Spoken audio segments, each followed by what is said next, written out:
불자님들, 안녕하십니까?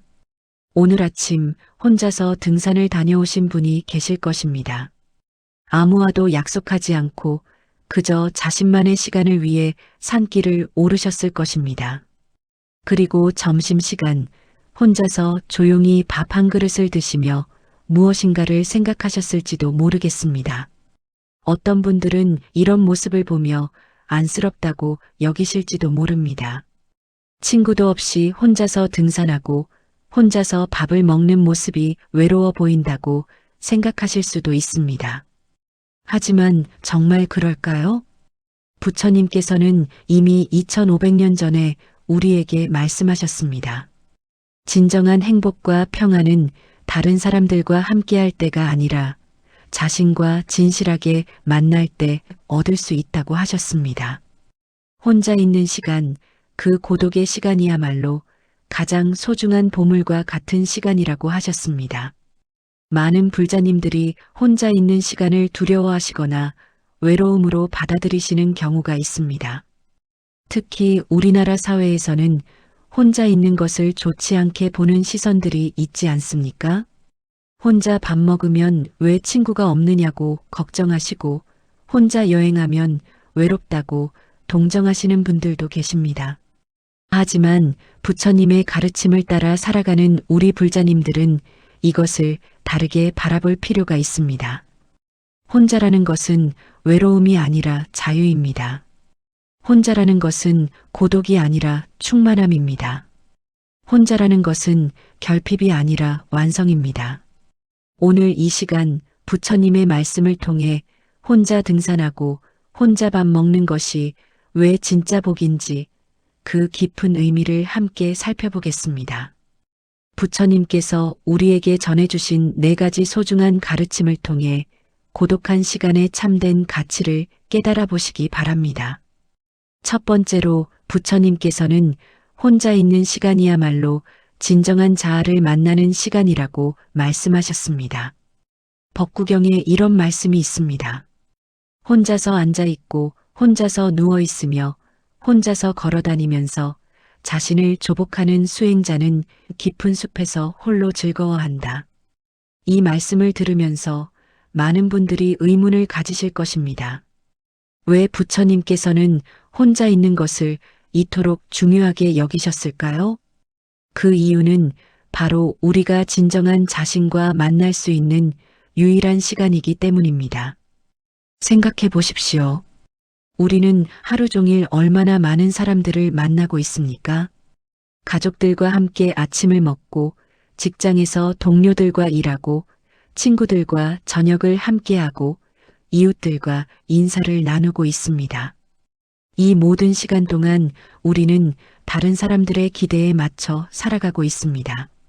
직장에서는 성실한 직원의 모습을 보여야 하고 가족 앞에서는 좋은 아버지나 어머니의 모습을 보여야 하고 친구들 앞에서는 재미있고 유쾌한 사람의 모습을 보여야 합니다.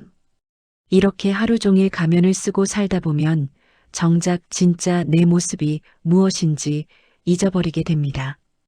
그런데 혼자 있는 시간에는 어떤가요? 아무도 보는 사람이 없으니까 가면을 벗을 수 있습니다. 다른 사람의 시선을 의식할 필요가 없으니까 진짜 내 모습으로 살 수 있습니다. 이때 비로소 우리는 나는 누구인가? 라는 가장 근본적인 질문과 마주하게 됩니다. 부처님께서 깨달음을 얻으신 것도 보리수나무 아래에서 홀로 명상하실 때였습니다. 수많은 제자들과 함께 계실 때도 많았지만 정작 진리를 깨달으신 순간은 아무도 없는 고요한 새벽이었습니다. 이것이 우연일까요? 아닙니다. 진정한 깨달음은 오직 홀로 있을 때만 가능하기 때문입니다. 요즘 젊은 분들 중에 혼자 카페에 가서 책을 읽거나 혼자 영화를 보거나 혼자 여행을 다니시는 분들이 많아지고 있습니다. 이것을 혼족이라고 부르기도 하는데 어떤 분들은 이런 모습을 외롭다고 생각하시기도 합니다. 하지만 부처님의 가르침으로 볼 때 이것은 매우 지혜로운 선택입니다. 혼자 등산을 하면서 무엇을 얻을 수 있을까요? 다른 사람과 함께 가면 끊임없이 대화를 나누게 됩니다. 저기 꽃이 예쁘네요. 여기서 사진 찍어요. 배고프니까 잠깐 쉬어요. 이런 말들을 주고받으면서 정작 자연의 소리를 놓치게 됩니다. 바람소리, 새소리, 나뭇잎 스치는 소리, 자신의 숨소리까지도 놓치게 됩니다. 그런데 혼자 등산을 하면 어떤가요? 모든 것이 선명하게 들립니다. 발걸음 하나하나가 명상이 됩니다. 숨 한 번 한 번이 기도가 됩니다. 이런 시간을 통해 우리는 자연과 하나가 되고 동시에 진정한 자신과 하나가 됩니다. 혼자 밥을 먹는 것도 마찬가지입니다. 다른 사람과 함께 밥을 먹으면 대화에 정신이 팔려서 음식의 진짜 맛을 놓치게 됩니다. 어떤 때는 음식보다 대화에 더 집중하게 되어서 밥을 다 먹고도 무엇을 먹었는지 기억하지 못하는 경우도 있습니다. 하지만 혼자 밥을 먹으면 음식 하나하나를 천천히 음미할 수 있습니다. 쌀 한 톨 한 톨에 담긴 농부의 정성을 느낄 수 있고 채소 하나하나에 담긴 자연의 은혜를 느낄 수 있습니다. 이것이 바로 부처님께서 말씀하신 정념으로 먹는 것입니다. 선조들께서는 이런 말씀을 하셨습니다. 혼자 있을 때의 그 마음가짐이 그 사람의 진짜 마음이다. 다른 사람들 앞에서 보여지는 모습은 얼마든지 꾸며질 수 있지만 아무도 보지 않는 곳에서의 마음만큼은 꾸며질 수 없습니다. 그래서 부처님께서는 우리에게 혼자 있는 시간을 두려워하지 말라고 하신 것입니다. 오히려 그 시간을 통해 자신의 진짜 모습을 발견하고 더 나은 사람으로 성장할 수 있는 기회로 삼으라고 하신 것입니다. 두 번째로 부처님께서는 혼자 있는 시간이 마음의 평안을 얻는 가장 확실한 방법이라고 말씀하셨습니다. 중암경에 이런 말씀이 있습니다. 혼자 있기를 좋아하고 고요한 곳을 좋아하며 마음이 선정에 머물러 있으면 모든 괴로움에서 벗어날 수 있다. 현대를 살아가는 우리들은 너무 많은 자극 속에서 살고 있습니다. 아침에 일어나자마자 휴대폰을 보고 지하철에서도 휴대폰을 보고 직장에서는 컴퓨터 화면을 보고 집에 와서는 텔레비전을 봅니다. 하루 종일 무언가를 보고 듣고 반응하느라 마음이 쉴 틈이 없습니다. 게다가 SNS를 통해서는 다른 사람들의 생활을 끊임없이 들여다보게 됩니다. 누군가는 맛있는 음식을 먹고 있고 누군가는 멋진 곳으로 여행을 가고 있고 누군가는 성공한 모습을 자랑하고 있습니다. 이런 것들을 보면서 우리는 자연스럽게 비교하게 되고 때로는 질투하게 되고 때로는 열등감을 느끼게 됩니다. 이런 상황에서 마음의 평안을 얻으려면 어떻게 해야 할까요? 바로 혼자 있는 시간을 통해 마음을 고요하게 만드는 것입니다. 혼자 등산을 하면서 자연의 소리에만 집중해 보십시오. 새소리, 바람소리, 물소리만 들으면서 걸어보십시오. 그러면 평소에 머릿속을 복잡하게 만들었던 생각들이 자연스럽게 정리됩니다. 내일 회사에서 무슨 일이 생길까? 아이들 교육은 잘하고 있는 걸까? 우리 집 대출은 언제 다 갚을 수 있을까? 이런 걱정들이 하나둘씩 사라지고 오직 현재 이 순간에만 집중할 수 있게 됩니다. 혼자 밥을 먹으면서도 마찬가지입니다. 다른 사람과 함께 먹을 때는 이런저런 이야기를 나누면서 마음이 여기저기로 흩어지게 됩니다. 요즘 물가가 많이 올랐다. 누구네 집 아이가 좋은 대학에 갔다더라. 우리 동네에 새로운 상가가 들어온다더라. 이런 이야기들을 하다 보면 마음이 더욱 복잡해집니다. 하지만 혼자 밥을 먹으면서 오로지 음식에만 집중하면 어떨까요? 밥 한 술 한 술을 천천히 씹으면서 그 맛에만 집중하면 마음이 자연스럽게 현재에 머물게 됩니다. 이것이 바로 마음 챙김입니다.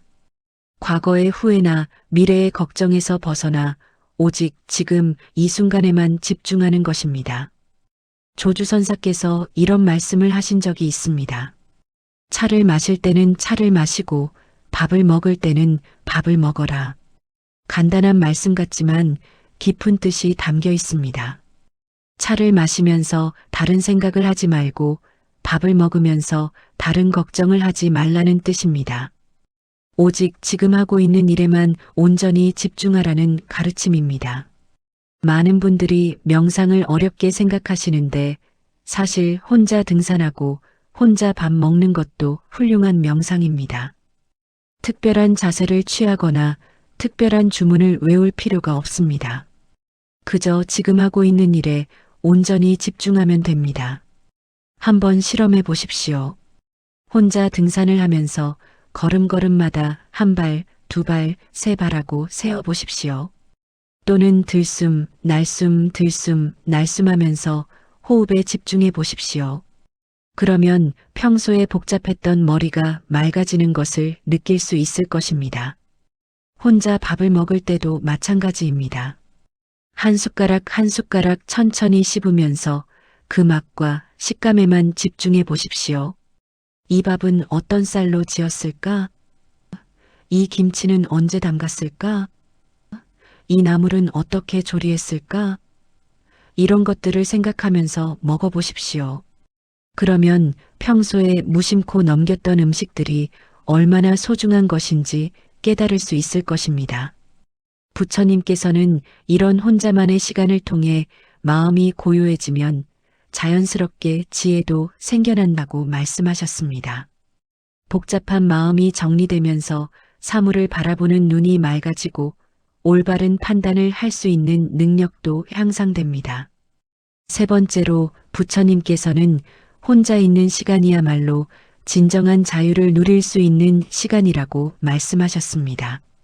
수타니파타에 이런 말씀이 있습니다.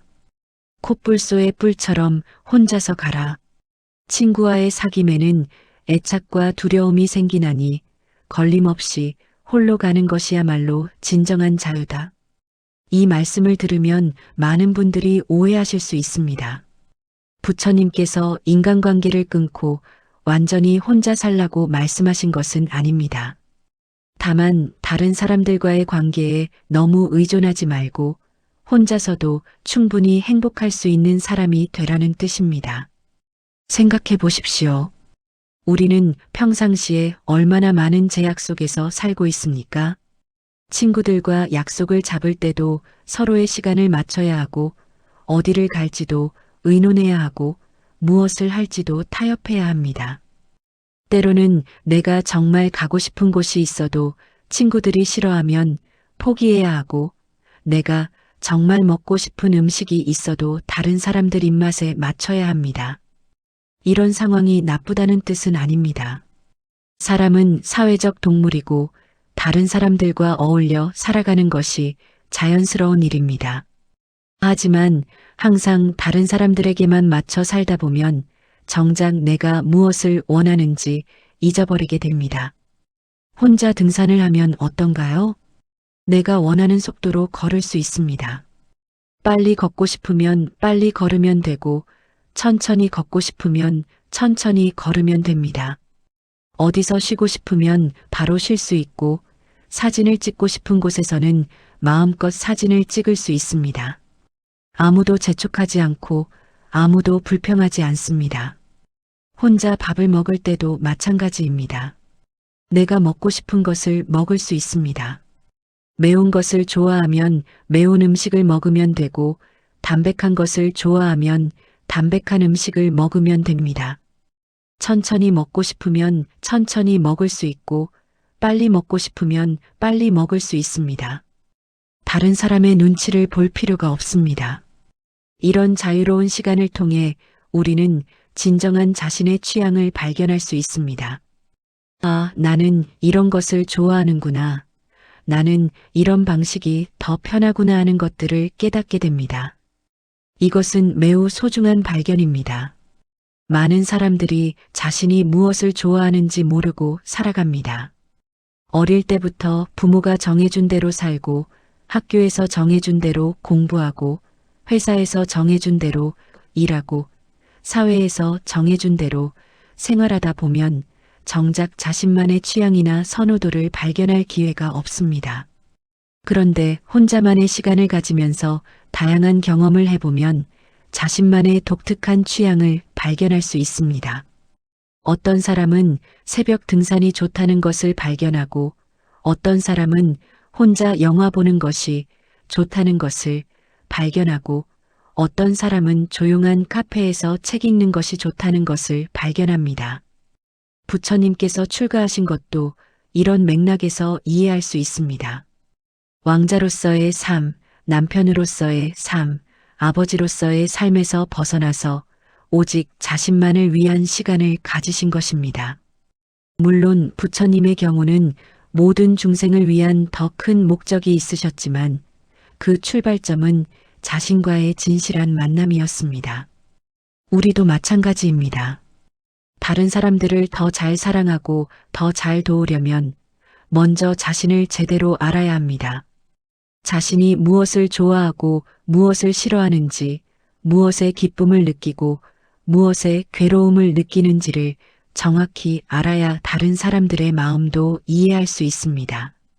또한 혼자 있는 시간을 통해 우리는 내적인 힘을 기를 수 있습니다. 다른 사람들과 함께 있을 때는 서로에게 의존하게 됩니다. 힘들면 친구에게 위로받으면 돼, 모르는 것이 있으면 누구에게 물어보면 돼 하는 식으로 생각하게 됩니다.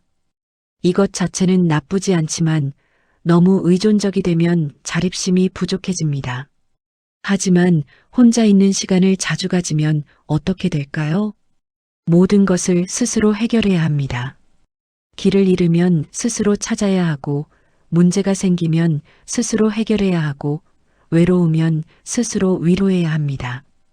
처음에는 어렵고 불안할 수 있지만 이런 경험을 반복하다 보면 자신감이 생기고 독립심도 기를 수 있습니다. 네 번째로 부처님께서는 혼자 있는 시간을 통해 진정한 자비심을 기를 수 있다고 말씀하셨습니다. 화엄경에 이런 말씀이 있습니다. 자기 자신을 깊이 성찰하고 자비로운 마음을 기른 자는 모든 중생을 향한 무한한 사랑을 베풀 수 있다. 이것은 조금 역설적으로 들릴 수 있습니다. 혼자 있으면서 어떻게 다른 사람들을 향한 자비심을 기를 수 있을까요? 다른 사람들과 많이 어울려야 자비심이 생기는 것 아닐까요? 그렇지 않습니다. 진정한 자비심은 자신을 제대로 이해할 때 시작됩니다. 혼자 있는 시간을 통해 우리는 자신의 약함을 발견하게 됩니다. 아, 나도 이렇게 외로울 때가 있구나. 나도 이렇게 두려워할 때가 있구나. 나도 이렇게 화가 날 때가 있구나 하는 것들을 깨닫게 됩니다. 이런 자신의 약함을 인정하고 받아들이면 다른 사람들의 약함도 이해할 수 있게 됩니다. 예를 들어 혼자 등산을 하다가 길을 잃어서 당황했던 경험이 있다면 다른 사람이 길을 잃어서 헤매는 모습을 보았을 때 진심으로 도와주고 싶어집니다. 나도 그런 경험이 있어서 그 마음을 안다는 공감대가 생기기 때문입니다. 혼자 밥을 먹으면서 외로움을 느꼈던 경험이 있다면 혼자 밥 먹는 다른 사람을 보았을 때 따뜻한 마음이 생깁니다. 저 사람도 외로울 수 있겠구나 하는 생각이 들면서 자연스럽게 친절한 마음이 생기게 됩니다. 부처님께서도 6년 동안 홀로 수행하시면서 온갖 고난을 겪으셨습니다. 극도의 고행으로 인해 뼈만 남을 정도로 마르셨고 때로는 실신하실 정도로 고통스러우셨습니다. 이런 경험을 통해 부처님께서는 모든 중생들의 고통을 깊이 이해하실 수 있으셨습니다. 만약 부처님께서 처음부터 편안한 환경에서 많은 사람들의 도움을 받으면서 지내셨다면 과연 중생들의 고통을 이토록 깊이 이해하실 수 있으셨을까요? 아마 어려웠을 것입니다. 홀로 겪으신 고난의 시간이 있었기 때문에 모든 중생들을 향한 무한한 자비심을 기르실 수 있으셨던 것입니다. 우리도 마찬가지입니다. 혼자 있는 시간을 통해 자신의 마음을 깊이 들여다보면 다른 사람들의 마음도 더 잘 이해할 수 있게 됩니다. 저 사람이 왜 화를 낼까? 라고 판단하기보다는 저 사람도 힘든 일이 있나 보다 하고 이해하게 됩니다. 저 사람이 왜 그렇게 예민할까? 라고 비판하기보다는 저 사람도 스트레스가 많나 보다 하고 공감하게 됩니다. 또한 혼자 있는 시간을 통해 우리는 진정한 감사의 마음도 기를 수 있습니다. 다른 사람들과 함께 있을 때는 당연하게 여겼던 것들이 혼자 있을 때는 얼마나 소중한 것인지 깨닫게 됩니다. 혼자 등산을 하다가 위험한 상황에 처했을 때 평소에 자주 만나던 친구들이 얼마나 고마운 존재인지 깨닫게 됩니다. 혼자 밥을 먹으면서 외로움을 느꼈을 때 평소에 함께 식사했던 가족들이 얼마나 소중한 존재인지 깨닫게 됩니다. 이런 깨달음을 통해 우리는 일상으로 돌아갔을 때 가족들과 친구들을 더욱 소중히 여기게 됩니다. 당연하게 여겼던 것들에 대해 감사의 마음을 갖게 됩니다. 이것이 바로 진정한 자비심의 시작입니다. 달라이 라마께서 이런 말씀을 하신 적이 있습니다. 진정한 자비심은 자신에 대한 자비심에서 시작된다. 자신의 약함을 인정하고 자신을 용서할 줄 아는 사람만이 다른 사람들의 약함도 용서할 수 있다는 뜻입니다. 혼자 있는 시간을 통해 우리는 자신의 불완전함을 발견하게 됩니다. 나도 완벽하지 않구나. 나도 실수를 하는구나. 나도 때로는 이기적이 되는구나 하는 것들을 깨닫게 됩니다. 이런 깨달음은 처음에는 좌절감을 줄 수 있지만 받아들이고 나면 오히려 마음이 편해집니다. 완벽하지 않아도 괜찮다는 것을 알게 되기 때문입니다. 그리고 이런 마음가짐은 다른 사람들을 대할 때도 똑같이 적용됩니다. 저 사람도 완벽하지 않아도 괜찮다. 저 사람도 실수할 수 있다. 저 사람도 때로는 이기적일 수 있다 하고 받아들이게 됩니다. 이것이 바로 진정한 관용이고 자비심입니다. 불자님들, 지금까지 부처님의 말씀을 통해 혼자 등산하고 혼자 밥 먹는 것이 왜 진짜 복인지 살펴보았습니다. 첫 번째로 혼자 있는 시간은 진정한 자아를 발견할 수 있는 소중한 시간입니다. 다른 사람의 시선에 얽매이지 않고 진짜 자신의 모습과 마주할 수 있는 시간입니다. 두 번째로 혼자 있는 시간은 마음의 평안을 얻을 수 있는 가장 확실한 방법입니다. 복잡한 일상에서 벗어나 고요한 마음을 되찾을 수 있는 시간입니다. 세 번째로 혼자 있는 시간은 진정한 자유를 누릴 수 있는 시간입니다. 다른 사람에게 맞춰야 하는 제약에서 벗어나 자신만의 속도로 살 수 있는 시간입니다. 네 번째로 혼자 있는 시간은 진정한 자비심을 기를 수 있는 시간입니다. 자신을 깊이 이해함으로써 다른 사람들도 더 잘 이해할 수 있게 되는 시간입니다. 그러니 앞으로는 혼자 등산하고 혼자 밥 먹는 것을 외롭다고 생각하지 마십시오. 그것은 부처님께서 우리에게 주신 가장 큰 선물 중 하나입니다. 그 시간을 통해 우리는 더 나은 사람으로 성장할 수 있고 더 깊은 지혜를 얻을 수 있고 더 큰 자비심을 기를 수 있습니다. 혼자라는 것은 외로운 것이 아니라 온전한 것입니다. 혼자라는 것은 부족한 것이 아니라 충분한 것입니다. 혼자라는 것은 슬픈 것이 아니라 기쁜 것입니다. 오늘 이 말씀이 불자님들께 도움이 되셨기를 바랍니다. 그리고 앞으로 혼자만의 시간을 가질 때마다 부처님의 이 가르침을 떠올려 주십시오. 이 공덕을 모든 중생들과 함께 나누며 모든 불자님들이 진정한 행복과 평안을 얻으시기를 서원합니다. 나무아미타불 관세음보살